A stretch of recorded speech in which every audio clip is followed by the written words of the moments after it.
콩 심은데 콩 나고 팥 심은데 뭐 나요? 팥 납니다. 그렇죠? 자식 농사를 생각할 때 참 그런 것 같다라는 것을 우리가 이렇게 느끼게 됩니다. 이번에 노벨 문학상을 수상하게 된 한강 작가가 전 세계적으로 정말 엄청난 스포트라이트를 받고 있어요. 그런 가운데에서 자세히 살펴보니까 아버지도 유명한 작가고 또 오빠도 동생도 유명한 작가고 집안 자체가 다 소설가, 작가 이런 집안이었다. 이런 것을 이렇게 보게 되면서 그렇구나, 그런 집안이었구나 이런 것을 알게 되었습니다. 자식은 무엇을 보고 자라느냐에 따라서 그렇게 성장하는 것 같습니다. 그렇죠? 그래서 우리가 정말 자식 농사를 지을 때 어떻게 져야 되는가? 이 착하고 순수한 아이들의 가슴에 멍이 들고 상처가 패이고 또 그것이 굳어지게 되면 그 아이의 인생이 그렇게 되고 그 아이의 삶이 그렇게 된다는 것. 그렇죠? 그리고 아버지의 폭력은 자식의 폭력이 되고 부모의 상처는 자식의 상처가 되는 것.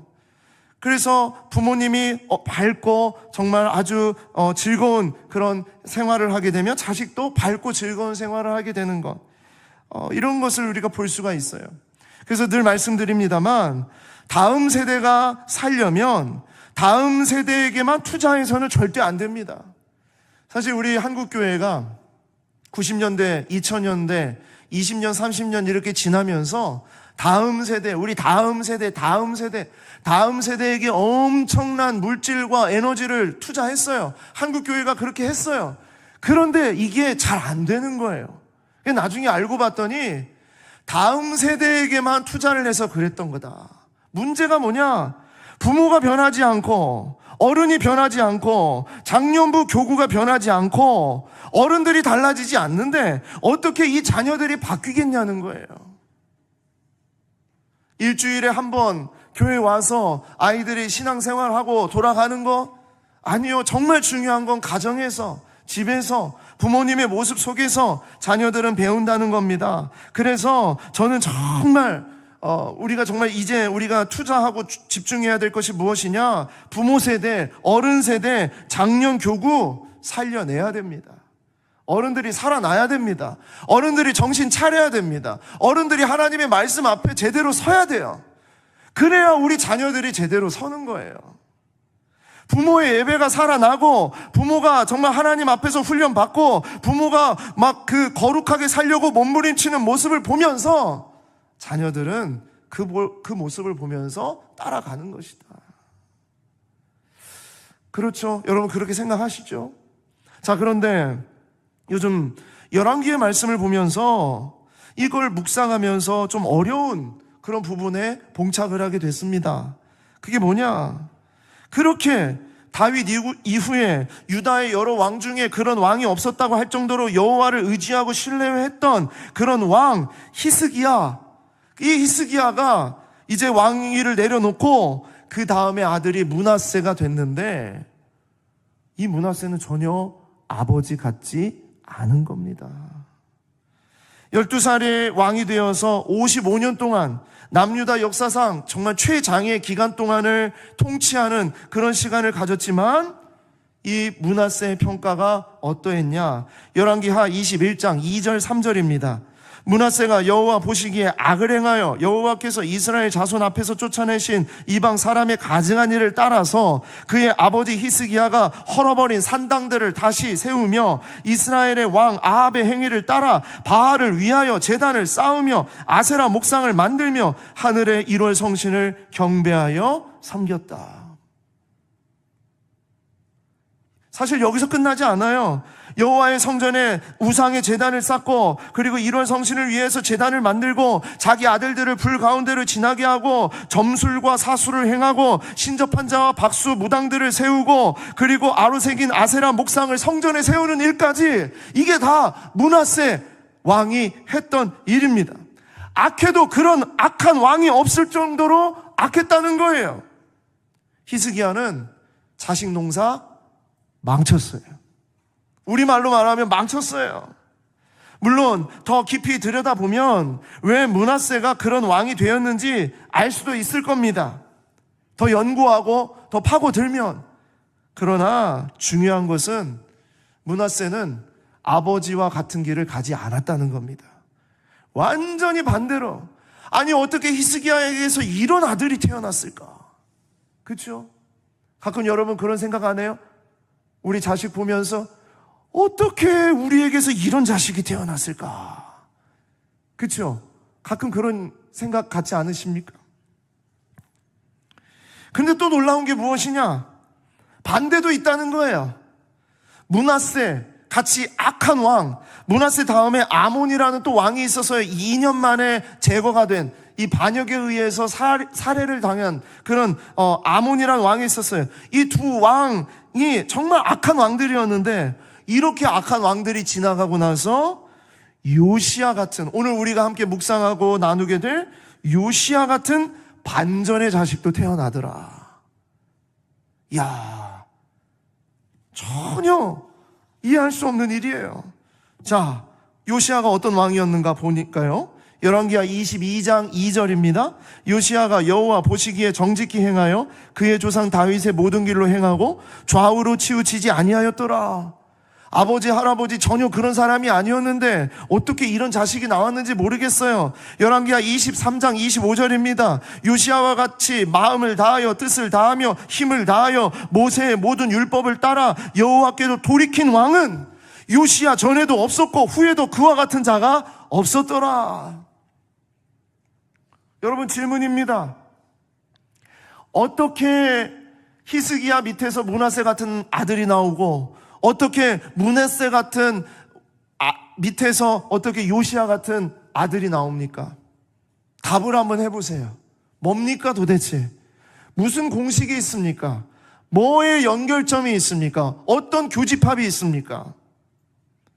솔직히 이건 정말 이해할 수 없는 거예요. 솔직히 선한 왕 밑에 악한 아들이 나올 수는 있어요. 왜냐? 인간의 본성이 악하기 때문에, 악한 것에 쉽게 넘어지고 그렇게 사는 것이 편하기 때문에 아마 므낫세가 그 당시에 북이스라엘의 더럽고 추악했던 그 모습들을 다시 답습하면서, 그러면서 인간의 본성이 막 드러나면서 55년 동안 정말 우상 숭배로 다시 돌아갈 수 있는 일이 있을 수도 있습니다.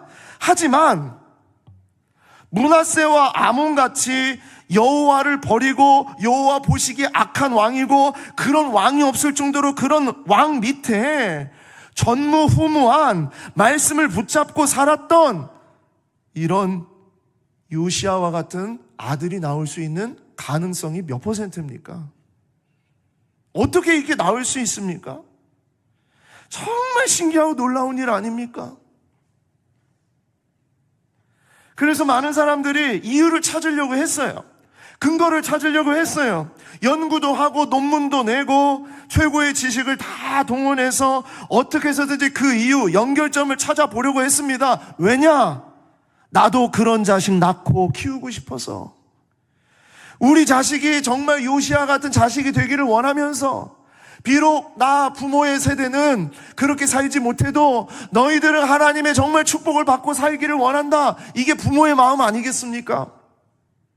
그래서 그렇게 어떤 기준을 찾고 공식을 찾고 어떤 연결점이 있을까, 이런 것을 찾았는데, 솔직히 말씀을 드리면 아무리 찾고 찾아도 그렇게 된 정확한 이유는요,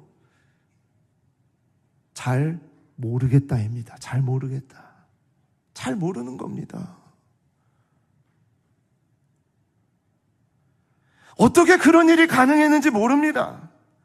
아니, 그 집안은 믿음으로 자식을 키웠으니까 그런 거 아닙니까? 그러면 묻겠습니다. 그러면은 자식에 문제가 있으면은 그 집안은 믿음으로 자식을 키우지 않았기 때문에 문제가 있는 겁니까? 그런 거 여러분 우리가 보지 않습니까? 부모님이 신앙이 정말 그렇게 좋은데 자식이 전혀 예수를 믿지 않아요. 그리고 부모님이 전혀 신앙이 없는데 자식이 예수를 정말 잘 믿어요. 왜 그렇습니까? 뭐 때문입니까? 그 자식이 그렇게 된 거, 그 사람이 그렇게 된 거, 그 친구가 그렇게 된 거, 답은요, 잘 모르겠다. 잘 모르겠다. 왜 그런지 잘 모르겠어요. 우리 어른들이 자녀가 교회 안 다니고 자녀가 예배 안 드리고 신앙생활 제대로 안 하면 늘 저에게 말씀하세요. 어렸을 때는 그렇게 교회를 잘 갔는데 커가지고 그렇게 교회를 안 다녀요. 예배를 안 해요. 신앙이 없어졌어요. 이건 다 제 죄 때문인가 봐요. 제 잘못인가 봐요.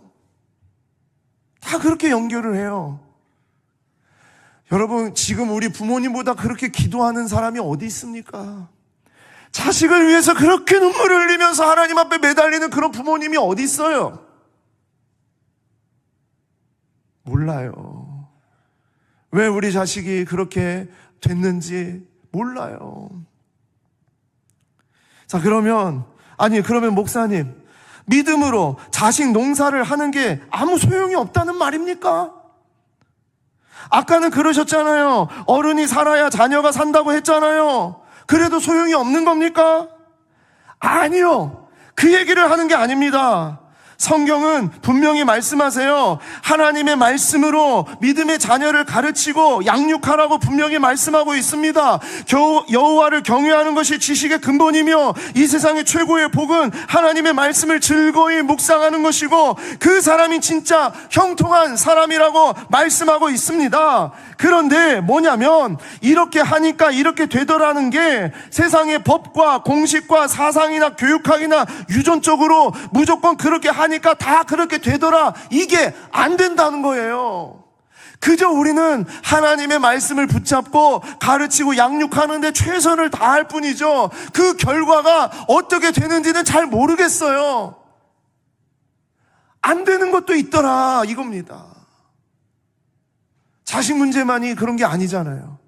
여러분, 삶에서, 세상에서 우리가 일하면서 어떤 일을 하면서 우리가 생각한 대로, 내가 예상했던 대로 다 됩니까? 하나님을 의지하면서 이렇게 됐는데 그게 다 무조건 다 성공합니까?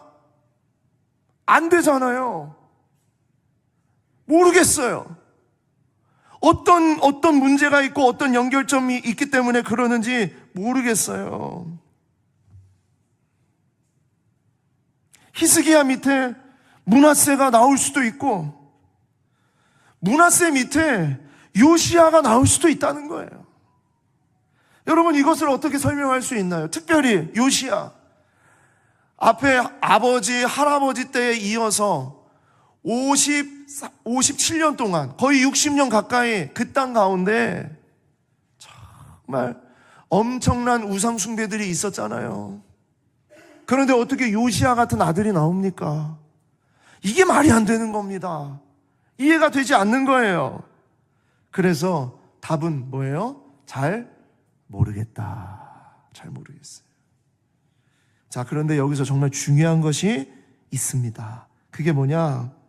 어떻게 그 사람이 하나님 보시기에 선한 왕이 되었고 어떻게 그런 아들이 태어났고 어떻게 그 아들이 자라나서 그렇게 하나님의 일을 감당하고 신앙의 개혁을 일으키는 사람이 되었는지는 잘 모르겠어요. 어떻게 그가 어렵고 힘든 신앙의 개혁을, 이 첨예한 유혹들을 물리치고 이 나라를 말씀으로 살려냈는지는 잘 모르겠어요. 그러나 분명한 사실이 하나 있습니다. 그게 무엇이냐? 그에게 영적으로 하나님께서 역사하시며 기회가 주어졌을 때, 엄밀히 말해서 하나님께서 그에게 마음을 주셨을 때 하나님 앞에 어떻게 반응하고 하나님 앞에서 어떻게 해야 할 일은 분명하게 우리에게 보여주셨다는 거예요. 하나님이 그 심령에게 어떻게 찾아가셨는지 몰라요. 전도를 통해서, 어떤 사람을 통해서, 어떤 사건을 통해서 하나님은 그 심령에 찾아가세요. 그리고 반드시 그를 만나시고 그에게 다가오십니다. 그런데 그 다음이 뭐냐? 어떻게 오시는지는 모르겠지만 그러나 오셨을 때 마땅히 해야 할 일들, 반응해야 될 일들, 그것은 무엇인지를 정확하게 말씀 속에 담아 놓으셨다. 하나님이 찾아오시는 방법은 정말 수만 가지, 영원하죠. 다양한 방법으로 오시죠. 그러나 주님 앞에 우리가 어떻게 서야 되는지는 성경에 분명하게 말씀하고 있다라는 것입니다.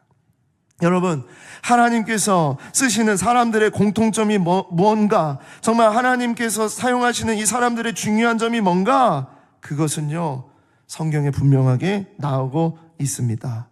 하나님께서 마음을 주셨을 때 해야 할 일들이 있다라는 거예요. 반응해야 될 일들이 있다라는 거예요. 그것이 바로 하나님의 사람들의 공통적인 모습이었어요. 저는 이것이 정말 중요하다고 생각합니다. 왜냐하면 이것이 바로 우리의 반응이어야 되고 우리 자녀에게 가르쳐야 될 자세이기 때문이에요. 여러분, 이제 우리 요시야를 보면서 하나님께서 마음을 주셨을 때, 하나님이 다가오셨을 때, 하나님께서 역사하셨을 때 어떻게 해야 할까? 무엇을 해야 할까? 그것을 우리가 함께 보도록 하겠습니다. 첫 번째, 하나님께 있어야 된다라는 겁니다. 하나님께 있어야 된다. 하나님께서 마음을 주시면, 하나님께서 다가와 주시면, 하나님께서 역사해 주시면, 하나님께서 붙잡아 주시면 뭐 하라고요? 어떻게든 그 다음부터 하나님 곁에 가까이 있어야 한다. 하나님께 가까이 있어야 됩니다. 곁에 있어야 됩니다. 하나님을 늘 염두하고 있어야 됩니다. 열왕기하 22장 3절에서 6절입니다. 요시야 왕 18째 해에 왕이 무슬람의 손자 아살리아의 아들 서기관 사반을 여호와의 성전에 보내어 이르되, 너는 대제사장 hil기야에게 올라가서 백성이 여호와의 성전에 드린 은 곧 문지킨 자가 수납한 은을 계산해서 여호와의 성전을 맡은 감독자의 손에 넘겨주고 그들이 그 여호와의 성전에 있는 작업자에게 주어서 성전에 부서진 것을 수리하게 하되, 곧 목수와 건축자와 미장이에게 주게 하고 또 제목과 다듬을 돌을 사서 그 성전을 수리하게 하라. 자, 이 일이 언제 있었다고요? 요시야 왕 18째 해라는 거예요. 그러니까 요시야 왕이 8살에 등극을 했는데 18채면 몇 살입니까? 26살이죠. 26살에 이르러서 요시야는 성전을 보수하고 성전을 고치고 성전을 척결하고 성전을 깨끗하게 청소하는 그런 일을 감당했다는 겁니다. 히스기야와 아주 비슷하죠. 뭐가 비슷해요? 신앙의 개혁의 역사는 다른 데서 시작하는 것이 아니에요. 외부에서 시작하는 것이 아니에요. 다른 어떤 우상들, 다른 것들 없애는데 거기서 시작하는 게 아닙니다. 바로 하나님이 임재하시는 성전, 즉 지금 우리의 삶에는 성전이 어디예요? 우리죠. 우리의 내면, 우리의 마음, 하나님이 임재하시는 바로 이곳, 이 중심을 뒤집어 엎는 것에서 시작하는 겁니다. 내면에 이 중심에 쌓인 추악한 먼지와 더러운 쓰레기를 정리하고 전통과 관습으로 세워진 우상을 제거하는 작업, 다른 데서 시작하는 거 아니에요. 뭐 다른 사람, 어떤 교회, 아니면 어떤 공동체, 어떤 나라, 너희들 이 말씀 들어야 된다, 너희가 이 말씀 들어야 된다, 그게 아니라 정말 우리가 개혁하고 뒤집어 놓아야 될 곳은 어디냐? 바로 지금의 성전, 우리의 지성소, 하나님을 만나는 바로 내 마음의 보좌, 바로 내가 뒤집어져야 되는 겁니다. 내가 청소가 돼야 되는 거예요. 여러분, 잊지 마십시오. 공동체의 개혁은, 교회의 개혁은, 한국 교회의 개혁은 나로부터 시작이 되는 겁니다. 나로부터 시작이 됩니다. 여러분, 어떤 문제를, 정말 이 문제를 해결하기를 원하신다면, 그것을 정말 영적으로 개혁하기를 원하신다면, 하나님 앞에 변화되기를 원하신다면 하나님 앞에 내가 먼저 서야 되는 거예요. 내가 먼저. 자, 그런데 오늘 말씀에 보니까 이 요시야 왕이 26살에 그때 처음으로 성전에 사람을 보내서 성전을 뒤집고 성전을 청소한 것이 나타났잖아요. 그렇죠? 그런데 사실 요시야는 26살이 되어서 성전을 바라본 것이 아닙니다. 요시야의 개혁은요, 어린 시절부터 이어져서 온 것이에요. 동일한 내용을 담고 있는 역대하 34장에 가면 그 이야기가 담겨져 있어요. 역대하 34장 1절과 3절입니다. 요시야가 왕위에 오를 때에 나이가 8세라 예루살렘에서 31년 동안 다스리며 여호와 보시기에 정직하게 행하여 그의 조상 다윗의 길로 걸으며 좌우로 치우치지 아니했다. 똑같죠? 그런데 역대하에 뭐라고 돼 있어요? 아직도 어렸을 때, 요시야가 아직도 어렸을 때, 곧 왕위에 앉은 지 8년에 몇 살입니까? 16살. 그쯤에 청소년의 나이에 그의 조상 다윗의 하나님을 비로소 찾게 되었고, 그리고 12년째에 몇 살입니까? 20살입니다. 이제 성인이 되어서 20살이 되었을 때 유다와 예루살렘을 비로소 정결하게 하여 그 산당들과 아세라 목상들과 아루새긴 우상들과 부어 만든 우상들을 제거하여 버리며 그랬습니다. 무슨 얘기냐? 요시야는요 8세에 등극을 해서 26살까지 아무것도 안 하고 있다가 26살이 되어서 성전에 있는 것들을 뒤집어 엎은 게 아니라 아직도 어렸을 때부터 하나님을 만나고 하나님을 생각하고 하나님을 붙잡게 되는 그런 어떤 계기들이 있었는데, 그때 그 계기들이 있을 때에 그때마다 요시야는 하나님 곁에 있었다는 얘기입니다. 보통 역사를 기록할 때 어떤 기준으로 기록해요? 어떤 업적, 어떤 사건 중심으로 기록을 하잖아요. 그러니까 이렇게 기록되어 있는 이 내용을 보고서 우리는 마치 26살이 되어서야 이제야 하나님을 그때 만나게 되는 어떤 역사가 있었구나, 그게 아니라 요시야는 어렸을 때부터, 어린 나이에서부터 하나님을 들고 하나님을 알게 되는 어떤 계기가 있었는데 그건 모른다는 거예요. 왜 그가 그렇게 됐는지 몰라요. 성경에 그건 적혀져 있지 않아요. 그래서 그건 모르겠어요. 그러나 중요한 건 하나님께서 그에게 오셨을 때, 하나님의 말씀이 들려졌을 때, 그때부터 요시야는 하나님 중심, 하나님 곁에서, 하나님의 성소 곁에서 하나님을 늘 생각하고 그는 그 곁에 있었다는 얘기입니다.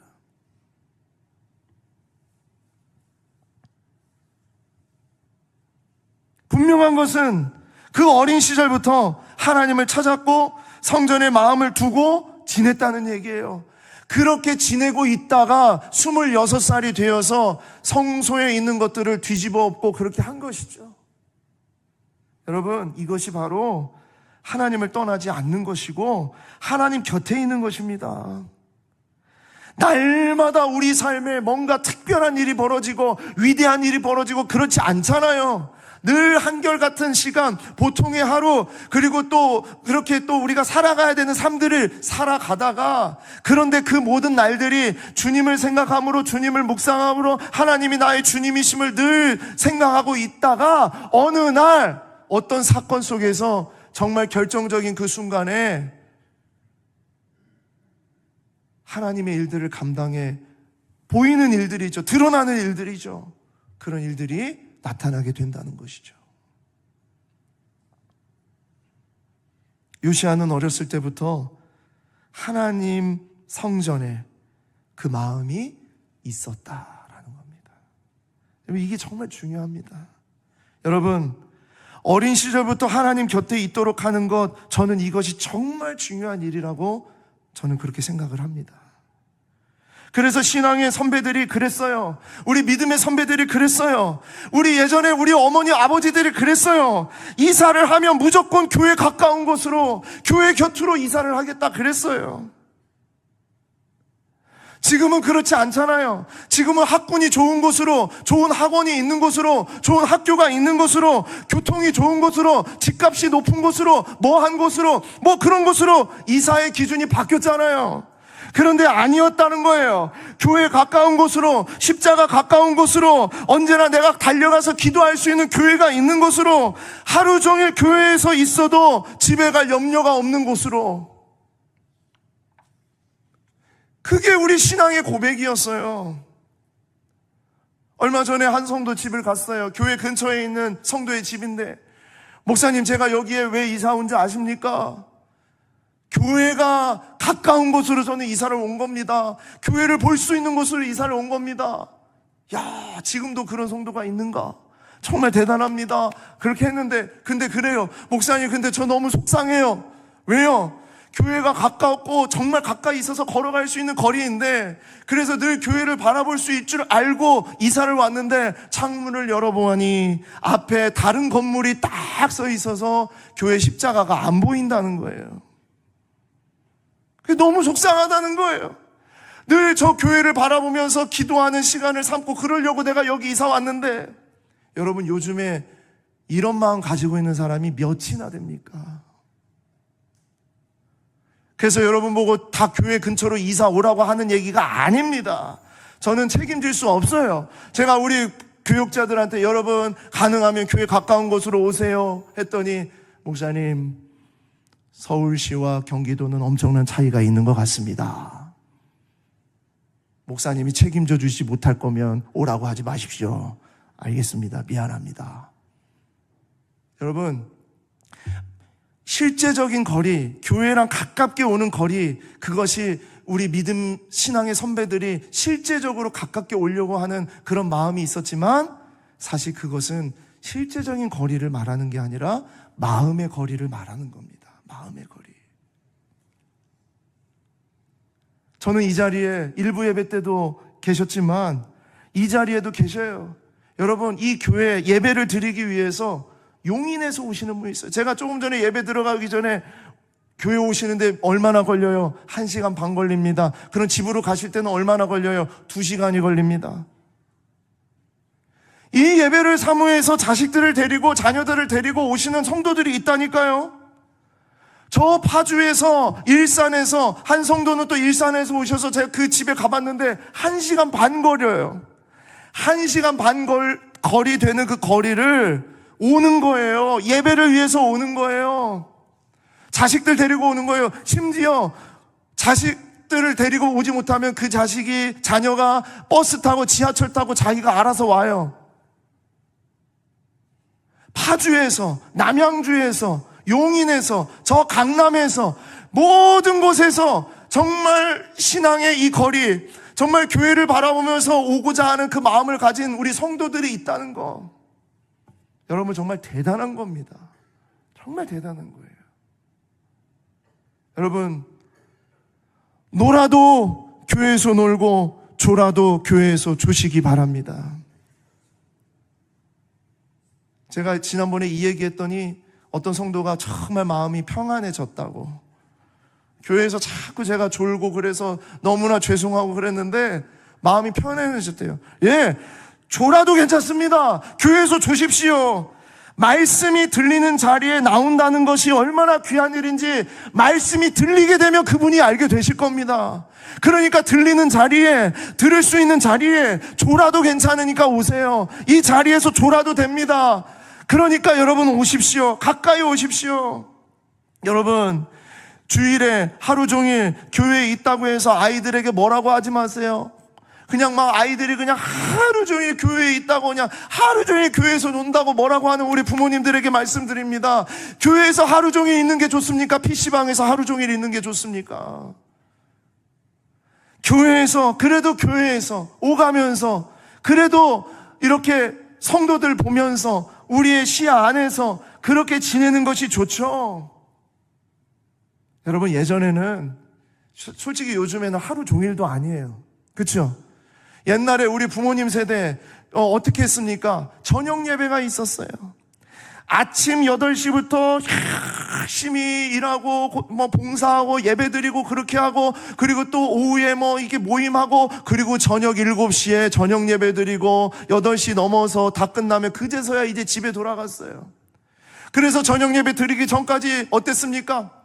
다들 그냥 335 모여가지고 교회 이방 저방 여기 모여서 다리 쭉 뻗고 지내고 있다가 저녁 시간이 되면 야, 이제 예배 드리러 가야 된다 하고서 그렇게 갔잖아요. 우리 어른들이 그렇게 했다니까요. 그렇게 하루 종일 정말 교회에서 살면서 예배하면서 그렇게 마음을 가지고 나아갔어요. 그러니까 요즘은 하루 종일이라는 말 하지 마시죠. 예, 지금은 하루 종일도 아닙니다. 저녁은 가족과 함께, 그렇죠? 그렇게 우리가 바꿨잖아요. 자, 그런데 여러분, 늘 어쨌든 하나님 곁에 있도록 하는 것, 교회의 곁에서 하나님을 배우게 하는 것, 예배의 곁에 있는 것, 성도들의 곁에 있는 것, 그리고 말씀 곁에 있도록 하는 것. 그리고 언제든지 문제가 생기거나 힘든 일을 당했을 때 하나님을 바로 찾아올 수 있는 그런 것. 여러분, 그것이 바로 하나님께 있는 겁니다. 하나님께 있는 거예요. 여러분 보고 목사 되고 전도사 되고 무슨 교회에서 교육자 되라는 거 아니에요. 언제든지 우리의 삶 속에서 하나님을 바라볼 수 있는, 하나님 곁에 있는 삶을 살자는 거예요. 하나님께서 마음을 주실 때가 있습니다. 그때에 어떻게든 하나님 곁에 있는 여러분과 제가 되기를 소망합니다. 두 번째로, 마음을 주시면 무엇을 해야 되냐? 반드시 말씀에 반응해야 된다. 말씀에 반응해야 된다. 마음을 주시면 반드시 반응해야 됩니다. 하나님의 말씀에 전심으로 반응해야 됩니다. 기쁨으로 반응해야 됩니다. 하나님께 반응하는 방법은 하나님의 말씀에 반응하는 것이 반응입니다. 요시야는요, 하나님의 말씀 앞에 반응했어요. 어떻게 반응했느냐? 즉시로 반응했고, 무슨 뜻인지 물으면서 확인하면서 반응했고, 세 번째로는 말씀을 전파하는 것으로 반응을 했어요. 여러분, 이것은 지금도 변함이 없습니다. 우리가 반드시 반응해야 될 것은 말씀이 들릴 때, 말씀이 들어올 때 반드시 그 자리에서 반응하십시오. 그리고 그 말씀이 무슨 뜻인지 묻고 고민하고 연구하고 묵상하면서 그렇게 반응하십시오. 그리고 나만 그 말씀을 아는 것이 아니라 내 주변에 말씀을 전하는 반응까지 이어져야 된다. 이게 요시야의 반응이었어요. 자, 열왕기하 22장 8절입니다. 대제사장 힐기야가 서기관 사반에게 이르되 내가 여호와의 성전에서 율법책을 발견하였노라 하고 힐기야가 그 책을 사반에게 주니 사반이 읽었어요. 그리고 10절 11절입니다. 또 서기관 사반이 이제 그걸 가져다가 왕에게 말하여 이르되 제사장 힐기야가 내게 책을 주더이다 하고 사반이 왕의 앞에서 읽음에 왕이 율법책의 말을 듣자 곧 그의 옷을 찢으니라 그랬어요. 어떤 왕은 말씀을 찢었어요. 듣기 싫다. 당장 가지고 꺼져라. 요시야는요, 자기의 옷을 찢었어요. 자기의 옷을 찢었다는 말은 통곡하면서 울었다는 얘기예요. 이 말씀이 하나님이 나를 향한 말씀이구나. 우리 백성을 향한 말씀이구나. 우리가 정말 이렇게 심판을 받는 것이구나. 정말 두렵다, 무섭다 하고 눈물을 흘리면서 가슴을 찢은 거예요. 하나님께 있는 사람은 하나님의 말씀을 들을 때 그 자리에서 반응합니다. 여러분, 말씀이 들린다는 것은 정말 축복이에요. 말씀이 내 귀에 들어오고 이 말씀이 정말 내가 이렇게 살아야겠다고 다짐하게 하는 그 말씀은 정말 특별한 말씀인 줄 믿습니다. 여러분, 이 율법책이 발견되기까지가 몇 년이라는 시간이 지났냐면 70년이 지난 겁니다. 70년. 히스기야가 이제 내려오고, 그리고 그의 아들 므낫세가 왕이 되면서 55년이었어요. 그리고 아몬이 2년. 그렇죠? 그러면은 이제 57년. 그리고 요시야가 18년. 요시야가 바로 이 율법책을 찾은 게 아니잖아요. 바로 18년이 되었을 때, 요시야 왕이 26살이 되었을 때 율법책을 찾았으니까 70년이에요. 70년 이상 잠들어 있었던 말씀이 세상으로 나오게 된 것입니다. 그러니까 이 말씀을, 하나님 곁에 있었던 사람은 하나님의 말씀을 들었을 때 즉각적으로 반응할 수 있는 거예요. 그래서 자기의 옷을 찢은 거예요. 그런데 요시야는 자기의 옷을 찢고 반응해서 끝나는 것이 아니라 이게 무슨 뜻인가 확인하는 것까지 나아갑니다. 그것이 바로 하나님의 뜻을 구하는 겁니다. 열왕기하 22장 12절 13절입니다. 왕이 제사장 힐기야와 사반의 아들 아이감과 마아가야 아들 악볼과 서기관 사반의 왕의 시종 아사야에게 명령하여 이르되 너희는 가서 나와 백성과 온 유다를 위하여 이 발견한 책의 말씀에 대하여 여호와께 물으라. 여호와께 물으라. 여호와께 이 뜻이 무엇인지 물으라. 정말 나는 정말 너무나 알고 싶다. 우리 조상들이 이 책의 말씀을 듣지 아니하며 이 책에 우리를 위하여 기록된 모든 것을 행하지 아니하였으므로 여호와께서 우리에게 내리실 진노가 크도다 하면서 여호와께 물어라. 그래서 이 말씀을 가지고 여선지자 훌다를 찾아가게 합니다. 그러면서 이 선지자 훌다는 두 가지의 말씀을 전합니다. 첫 번째, 예루살렘과 주민에 대한 재앙은 반드시 있을 겁니다. 심판입니다. 반드시 있을 겁니다. 그러나 두 번째, 요시야 생전에, 당신 왕인 이 생전에 이 재앙을 하나님은 내리지 않으실 겁니다. 이유는 당신이 하나님 앞에 통곡하며 반응했기 때문입니다. 열왕기하 23장 19절 말씀입니다.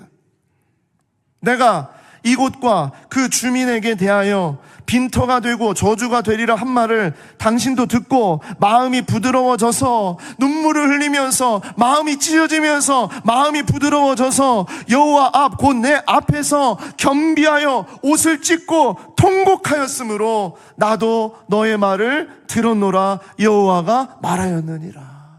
여러분, 하나님 앞에 하나님께서 마음을 주실 때, 하나님께서 말씀을 주실 때 반드시 반응하시기 바랍니다. 반응을 하게 되면, 하나님 앞에 고백을 하고 하나님 앞에 나아가게 되면 여러분, 하나님께서 그 인생을 쓰시는 줄 믿습니다.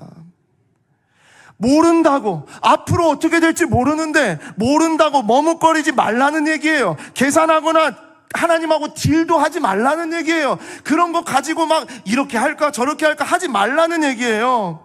여러분, 어떤 자리에서 여러분이 말씀을 들을 수 있다면 그 자리에서 말씀을 듣게 하신 하나님의 뜻이 있는 겁니다. 하나님의 마음이 있는 거예요.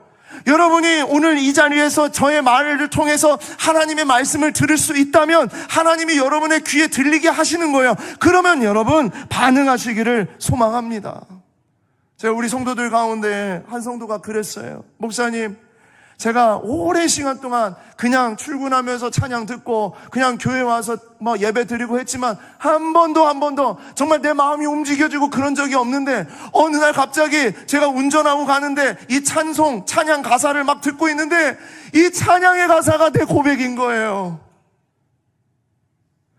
그래서 그렇게 눈물을 흘리면서 제가 그렇게 나아갔어요 하면서 저한테 고백을 하는 겁니다. 여러분, 그럴 때가 있어요.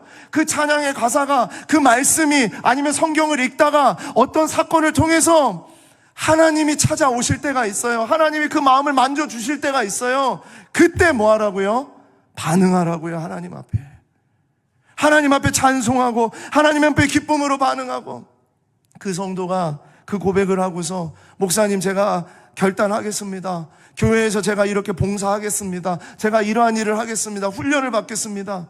여러분, 그 성도 지금 아주 열심히 정말 신앙생활 즐겁게 하고 있어요.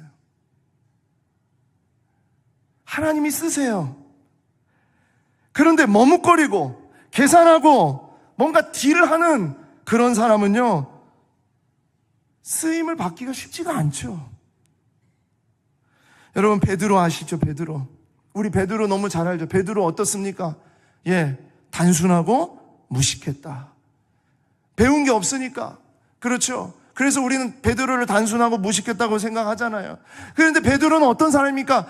단순하고 무식했기 때문에 예수님이 말씀만 하면 그냥 자기 몸을 던지는 겁니다. 다른 제자들은 계산합니다. 아, 저게 될까? 아, 저렇게 하면 안 될 것 같은데. 이런 계산을 해요. 이 베드로는 단순하고 무식해가지고 예수님의 무덤이 열렸다는 소식을 듣고 막 정신하게 달려갈 때 요한하고 둘이 같이 달려가잖아요. 달리기가 누가 더 빨라요? 요한이 빨라요. 요한이 훨씬 더 빨라요. 그래서 요한은 그 문 앞에 딱 섰어요. 근데 요한은 그 문 앞에 딱 서서 들어가지를 못하는 거예요. 근데 베드로는 뒤에서 늦어요. 몸이 좀 무거웠나 봐요. 그래서 하면서 베드로는 그냥 정신없이 무덤 속으로 쏙 들어가 버립니다. 누가 제일 먼저 무덤에 들어갔냐? 베드로가 들어갔어요. 여러분, 베드로 단순하고 무식했지만 하나님의 말씀, 주님의 말씀이라면 그냥 거기에 걸었어요. 그랬기 때문에 베드로가 무리를 걸을 수 있었던 겁니다. 두렵고 무섭고 떨리고 계산하고 그렇게 되면 물 위에 어떻게 가요? 그런데 주님이시다, 저분이 주님이시다, 우리 주님이시다, 그 소리 하나에 베드로는 그냥 물 위로 뛰어드는 거예요. 물 위를 걸었던 제자는 오직 베드로 하나밖에 없습니다.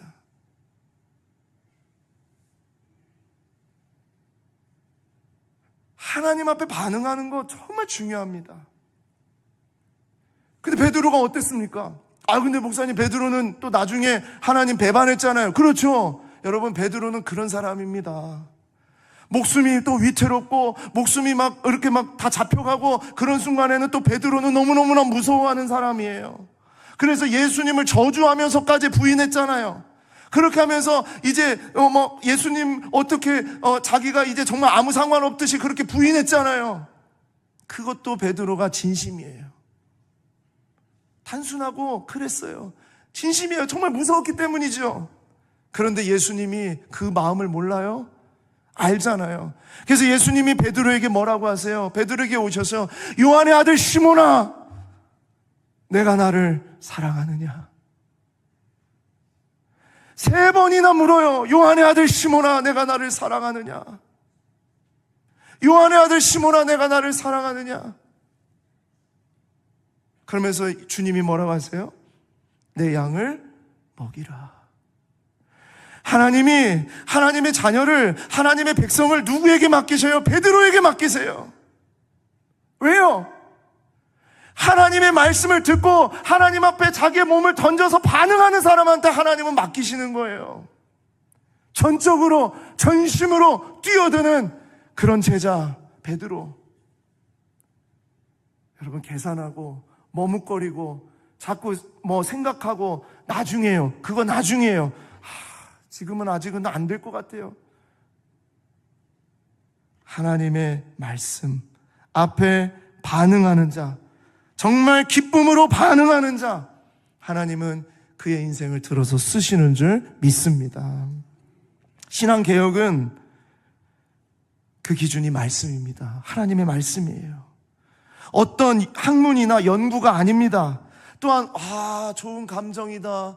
여러분, 요즘에 좀 약간 그 영적인 어떤 그 분위기 이런 거 하는 그런 종교들 있잖아요. 아니에요. 우리가 하나님을 믿는 것은 그런 감정이나 느낌으로 믿는 게 아니에요. 분위기로 믿는 것도 아니고 좋은 시설이나 좋은 건물도 아닙니다. 그리고 탁월한 설교자, 재미있는 설교, 눈물 콧물 다 빼는 설교, 그것도 신앙의 개혁의 기준이 아닙니다. 우리의 신앙의 개혁을 제대로 정말 할 수 있는 그 기준은요, 여러분이 지금 가지고 있는 그 하나님의 말씀인 줄 믿습니다.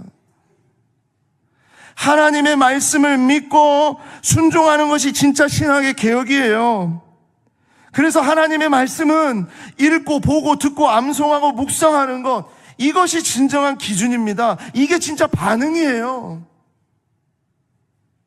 제발 정말 부탁드리는데, 어느 교회, 어디에는 뭐가 이렇다더라, 뭐가 좋다더라, 이런 목사님 말씀 너무 좋다더라.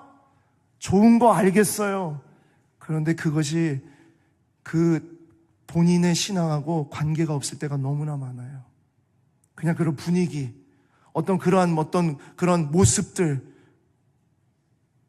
여러분, 진짜 우리 하나님의 살아계심은 우리에게 주신 하나님의 이 말씀을 정말 그 자리에서 반응할 때 그 하나님의 살아계심과 역사가 일어나는 줄 믿습니다.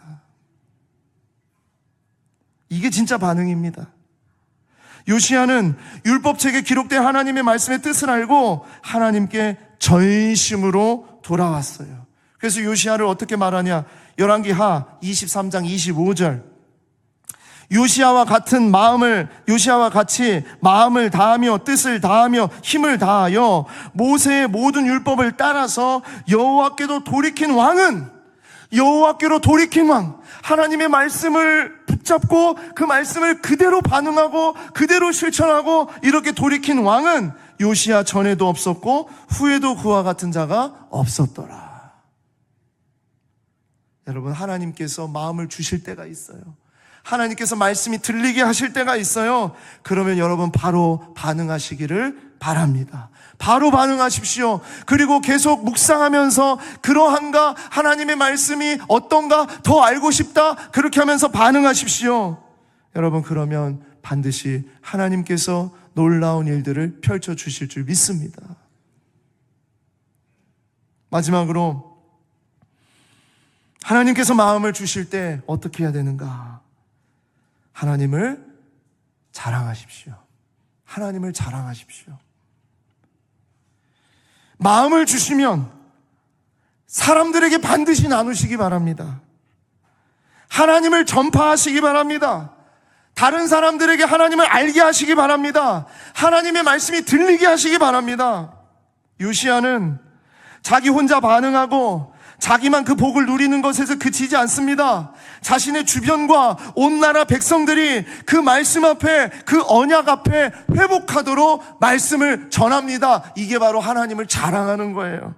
열왕기하 23장 1절에서 3절입니다. 왕이 보내 유다와 예루살렘의 모든 장로를 자기에게 모으고 이에 왕이 여호와의 성전에 올라가매 유다 모든 사람과 예루살렘 주민과 제사장들과 선지자들과 모든 백성이 노소를 막론하고 다 왕과 함께 한지라. 왕이 여호와의 성전 안에서 발견한 언약책의 모든 말씀을 읽어 무리의 귀에 들리고 왕이 단 위에 서서 여호와 앞에서 언약을 세우되 마음을 다하고 뜻을 다하여 여호와께 순종하고 그의 계명과 법도와 율례를 지켜 이 책에 기록된 이 언약의 말씀을 이루게 하리라 하매 백성이 다 그 언약을 따르기로 하니라. 하나님의 언약이 자기에게 머물지 않고 모든 사람, 주변 사람, 모든 백성이 깨닫고 따르도록 한 것이 요시야의 한 일이었어요. 하나님의 약속을 모든 사람이 듣게 하는 겁니다. 여러분, 이 원리가 정말 중요합니다. 이게 정말 중요한 영적 원리예요. 축복의 시작은 나에게 시작이 됩니다. 하나님이 나를 통해서 축복을 하세요. 반드시 누군가를 통해서. 근데 그게 누구냐? 나예요. 나에게 주세요. 내가 반응하는 거예요. 하나님 정말 감사합니다. 나에게 이런 삶을 주셔서 감사합니다. 그런데 이 축복은 반드시 통로가 되어야 됩니다. 전해줘야 됩니다. 다른 사람이 같이 나눠야 됩니다. 나누지 않으면 고이고 썩습니다. 욕심이 생깁니다. 그래서 하나님의 말씀은 반드시 나누라고 하셨어요. 전하라고 하셨어요. 가서 전하라. 때를 얻든지 못 얻든지 전하라. 복음이기 때문입니다. 여러분, 말씀의 기쁨으로 반응하는 사람은 가만히 있을 수가 없어요. 죽어가는 영혼, 무너진 마음을 외면할 수가 없어요. 아파하는 사람을 그냥 가만히 내버려 둘 수가 없어요. 그 사람에게 다가가서 안아주고 울고 있는 사람에게 다가가서 눈물을 닦아주는 겁니다. 그리고 나 자랑하는 것이 아니고 나를 구원하시고 나에게 역사하시고 나에게 새롭게 하시는 그 하나님을 자랑하는 거예요. 하나님의 말씀으로 위로하고, 그리고 그 사람이 결국 누구를 바라보게 하느냐? 하나님을 바라보게 하는 겁니다. 이게 하나님의 사람들의 자세고, 이게 바로 하나님께서 마음을 주셨을 때 해야 할 일입니다. 때로 보면은 교회에서 불평하고 불만하고 짜증내는 사람들이 있어요. 은혜가 없기 때문입니다. 은혜가 없으면 짜증이 납니다.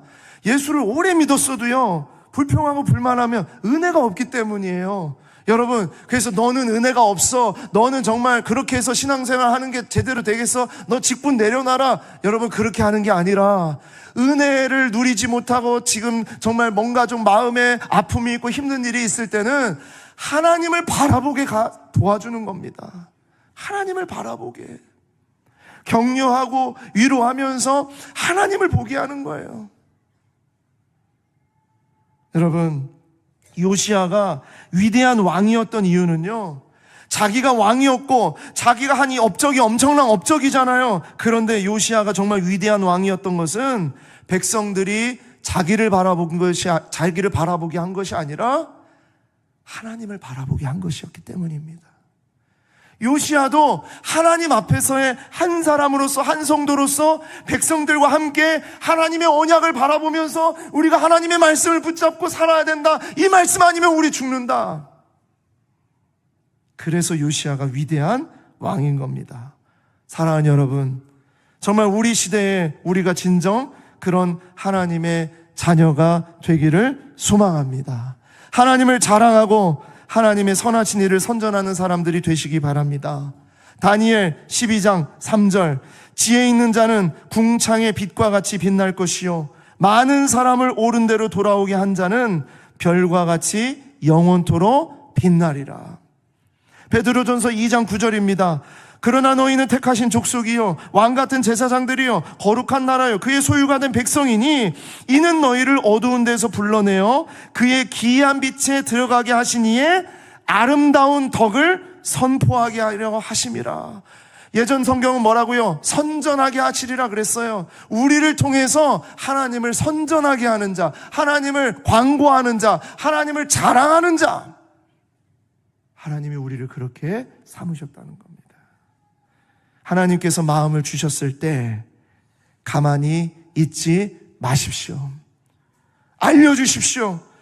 회복하게 하시고 혼자가 아니라고, 하나님이 당신을 사랑한다고, 당신을 반드시 치유해 주실 거라고, 나에게 오신 그 하나님을 반드시 전해주시는 여러분과 제가 되기를 원합니다.